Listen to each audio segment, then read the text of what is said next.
এই হলো আমাদের পৃথিবী।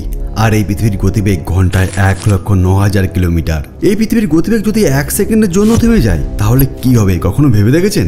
মাত্র 1 সেকেন্ড চোখের পলক পড়তে ঠিক ততটাই সময় লাগে।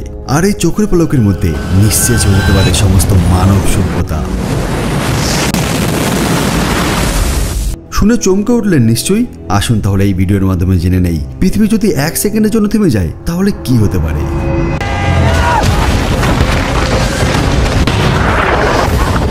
সবার প্রথমে জেনে নেই পৃথিবীর গতিবেগ সম্পর্কে, কারণ পৃথিবীর গতিবেগ সম্পর্কে স্বচ্ছ ধারণা না থাকলে এই ব্যাপারটা বোঝা সম্ভব নয়। পৃথিবীর 3 ধরনের গতিবেগ রয়েছে: আহ্নিক গতি, বার্ষিক গতি এবং ছায়াপথীয় গতি। এই 3টি গতির আবার আলাদা আলাদা তাৎপর্য রয়েছে। সেগুলি হলো পৃথিবীর নিজের অক্ষ বা অ্যাক্সিসের উপর 1674.4 কিলোমিটার প্রতি ঘন্টায় প্রদক্ষিণ করে। এটাকে বলা হয় পৃথিবীর আহ্নিক গতি। এই গতির পরে পৃথিবীতে দিন এবং রাত হয়। পৃথিবীর যে পৃষ্ঠে সূর্যের আলো পড়ে সেখানে দিন, আর যে পৃষ্ঠে সূর্যের আলো পড়ে না সেখানে রাত হয়। আমরা এগুলো ছোটবেলাতেই পড়েছি। এছাড়াও পৃথিবীর আহ্নিক গতি বায়ুর গতিপথ, জোয়ার ভাটা এবং সমুদ্রের স্রোতও নিয়ন্ত্রণ করে। আমরা ছোটবেলাতেই বইতে এগুলো পড়েছি। এবার আসে বার্ষিক গতি।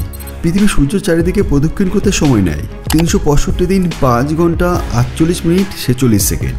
প্রতি সেকেন্ডে পৃথিবীর গতিবেগ প্রায় 30 কিলোমিটার, অর্থাৎ 1 ঘন্টায় পৃথিবীর গতিবেগ থাকে 1,09,000 কিলোমিটার।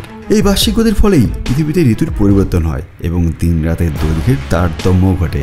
আর একটু বুঝিয়ে বলি, শীতকালে দিন ছোট রাত বড় হয়, আর গ্রীষ্মকালে দিন বড় রাত ছোট হয়। এই পুরো ঘটনার জন্য দায়ী পৃথিবীর বার্ষিক গতি। এটাও আমরা ছোটবেলায় পড়েছি।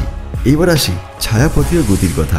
এই ছায়াপথীয় গতি হলো সূর্য এবং পৃথিবীর ছায়াপথের কেন্দ্রের চারিদিকে ঘূর্ণন।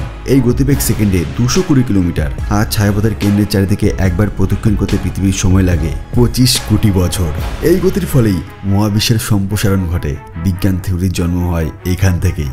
অর্থাৎ কি বোঝা গেল? পৃথিবী প্রচণ্ড গতিবেগে নিজের অক্ষের ওপর তো ঘুরছেই, এছাড়াও সূর্যের চারিদিকেও প্রদক্ষিণ করে চলেছে।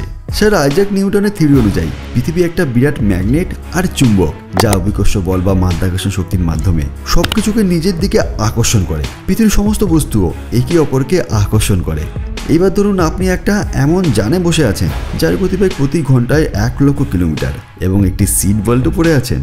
সেই যানটি হঠাৎ ব্রেক কষলে কোনো সিট বেল্টের কি এতটা ক্ষমতা আছে যে 1 লক্ষ কিলোমিটার বেগে চলা যানের ভিতর বসে থাকা যাত্রীদের সুরক্ষিত রাখতে পারবে? উত্তরটা হলো না, কখনোই না। ঠিক তেমনই 1,09,000 কিলোমিটার প্রতি ঘন্টা বেগে ঘোরা এই পৃথিবী যদি 1 সেকেন্ডের জন্য থেমে যায় তাহলে পৃথিবীতে থাকা সমস্ত কিছু, মানে জীবজন্তু, গাছপালা, বাড়িঘর সব পূর্ব দিকে ছিটকে পড়বে। পৃথিবী পশ্চিম থেকে পূর্ব দিকে ঘোরে, তাই সবকিছু পূর্ব দিকে ছিটকে যাবে। এবার কথা হলো পৃথিবীর 70 ভাগ জল আর 30 ভাগ স্থল। এই 1 সেকেন্ডের জন্য সমুদ্রের সৃষ্টি হবে বিরাট সুনামি। আর চোখের পলকে পৃথিবীর সমস্ত কিছু জলের তলায় চলে যাবে। বিরাট বিরাট পাহাড় পর্বত কিংবা আগ্নেয়গিরি ভেঙে পড়বে, আর ওই 1 সেকেন্ডের মধ্যেই ধ্বংস হয়ে যাবে পৃথিবীর সমস্ত সভ্যতা। আসলে পৃথিবীর ঘূর্ণনের ফলেই একটা সুস্থ এবং স্বাভাবিক পরিবেশ গড়ে উঠেছে এই পৃথিবীতে। প্রাণের সঞ্চার ঘটেছে এই ঘূর্ণনের জন্য। তাই এই ঘূর্ণন বন্ধ হয়ে গেলে পৃথিবীতে কোনো প্রাণেরই আর অবশিষ্ট থাকবে না। তাহলে বন্ধুরা, আপনি কি চান পৃথিবীর গতিবেগ হঠাৎ 1 সেকেন্ড বন্ধ হয়ে যাক? কমেন্ট করে কিন্তু অবশ্যই জানাবেন।